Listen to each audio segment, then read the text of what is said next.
Hey everyone, Ruben here, Kindred Dog PDX.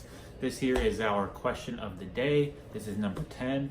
So I'm just going to get started with it. Hi, we have a 5-year-old Chihuahua mix. She barks for everything. Pees on the carpet, only at times. She used to go on the pad, but only when she doesn't feel like it. She goes on the carpet and in the same spot every time. We want her to stop barking for everything and want to be able to take her for walks without having to worry about her biting someone. All right, so this is a great question. There's, I think, a lot of stuff in here that we can go over, right? And also this kind of reiterates, foundational exercises that we utilize here.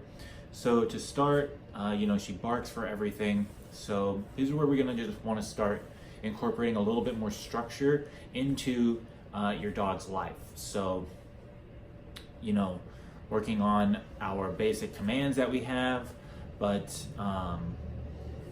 really having like a schedule for things, right? So having like scheduled feeding times, not so much at the same time every day, but, like a general AM feeding time and a general PM feeding time. We utilize going through the foundational stuff, right? So teaching your dog things like place command can help with that demanding barking, right? Because the demanding barking is just a symptom of an underlying issue. And usually that issue is that the dog has too much freedom, can make too many choices on their own, and is now telling you what to do. So incorporating a lot more structure into the dog's life is going to help with that. She goes on the pee pad in the house. Well, it doesn't go in the pee pad in the house, goes on the carpet, sometimes goes on the pee pad. That is, I think, an unfortunate side effect of training your dog to go on the pee pad inside of the house, is because I think regardless that it's on a pee pad, the dog is still being trained to pee inside of the house, okay? And again, I think this also goes into the lack of structure with the dog. She has too many choices to be able to go pee where she wants. If we teach her how to hold a place, her options are going to be limited, okay? She can't just pee somewhere else. Dogs typically don't pee where they lie, unless she actually has to go to the bathroom. But, if she doesn't have to go to the bathroom, she should be able to be on her place board and not peeing in other areas of the house. The other thing is you're going to want to be crate training your dog. If she's not crate trained, do crate training with her, because this is going to help her learn how to hold her bladder so that you can retrain taking her outside to go to the bathroom, right? So we're going to have to incorporate a lot of structure and, having her be in her kennel at night when she's sleeping and getting out first thing in the morning to go pee. And you might have to get up in the middle of the night to let her out, because, I would just revisit crate or, potty training, and, maybe you can move through it pretty fast, but I would revisit that. Just to kind of see where she is at, okay? Let's see, you want her to stop barking for everything and want her to be able to take her for walks without having to worry about her biting someone. So, again, foundational stuff inside the house. She should be listening to you to a T inside the house, being very respectful to you inside the house. No more demand of barking, waiting for you, waiting at thresholds before you step outside. Doesn't have to be like you step out first, but it's when I stop, I would like you to stop, okay? Going in and out of the kennel, does she go in calmly? Having her come out calmly, correcting for any, monkey business. Really, if she's barking in her kennel, we can address those things. I would be focusing on all the foundational stuff, rebuilding the relationship, because that's also these things here, her demanding, barking at you and stuff is, she doesn't see you as someone that she can follow. So putting the structure into place, teaching her what she should be doing along with what she shouldn't be doing is going to help rebuild your relationship.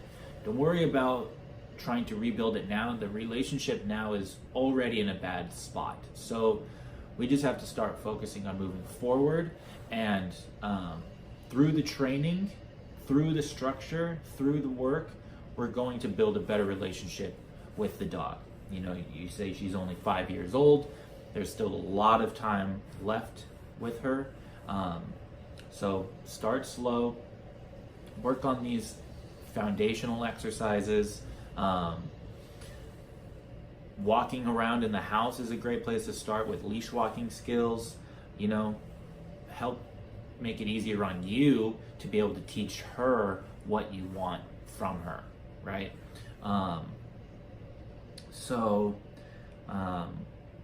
And you know, further, it's like if you're worried about her biting somebody, you know, people shouldn't be trying to pet her while she's on the walk. That's not going to help her get over that. What's going to help her get over that is walking with you at your side or behind you, because then you're going to be letting her know just by that positioning alone, you know, and her mindset too of, hey, I'm in a follower mode right now, is going to help her feel more at ease when around you, okay? That she doesn't feel like she needs to fend off the things that she's worried about, because that could be it. You know, she could be just afraid of them and she's barking at them to get them away, but maybe they keep coming in closer and then she might have to bite because no one's reading the signals, right? So for now, let's just focus on getting that nice walk at your side or behind you, and we should start to see that stuff start to dissipate, right? This is also where we would use remote collar training so that we can use that to address the very first moment of escalation when we're on the walk with the dog, to prevent any kind of explosion from her. But again, you know, we have to revisit all this other stuff first before we start thinking about going outside and doing all these corrections and whatnot. We need to develop a language first. And you can do that with, again, using all of the foundational videos, you know, following us, trying to absorb as much dog information as you can is going to help you get to a better place with your dog. Okay, so I hope this is helpful for you, and I hope anyone else watching this finds this helpful. You know, guys, it's pretty simple. It's like if our dog is doing these things, they don't respect us, and it's not about coming down on them super harshly. You know, it's just instituting a little bit of discipline, right? And discipline is in the form of structure, rules. You know, we do these things on a daily basis. Just getting up for work is discipline. It's self-discipline on our part, and our dogs don't know what that is, and so we have to show them, right? We have to show them how to compose themselves in situations, how they should act, how they shouldn't act. You know, we have to guide them through these things. And so if our dog is doing these things, it's definitely a sign that they don't know what they should be doing, and they're just resorting to what they know best, and that's how to be a dog. And sometimes that doesn't really align with the environment that they're in, right? Maybe this will work for them if they're out in the woods, you know, with just a bunch of other dogs, but they're not. They're with us, humans. So it's up to us to teach them what we want them to do, teach them what we don't want them to do. Okay. As always, you know, follow us: Facebook, Instagram, YouTube. Get notified of new things that are popping up. So anyway, and if you have any questions about this, feel free to leave them in the comments. I'll be posting this to YouTube as well, so everyone can watch it there. All right. So we will see you next time. Talk to you later.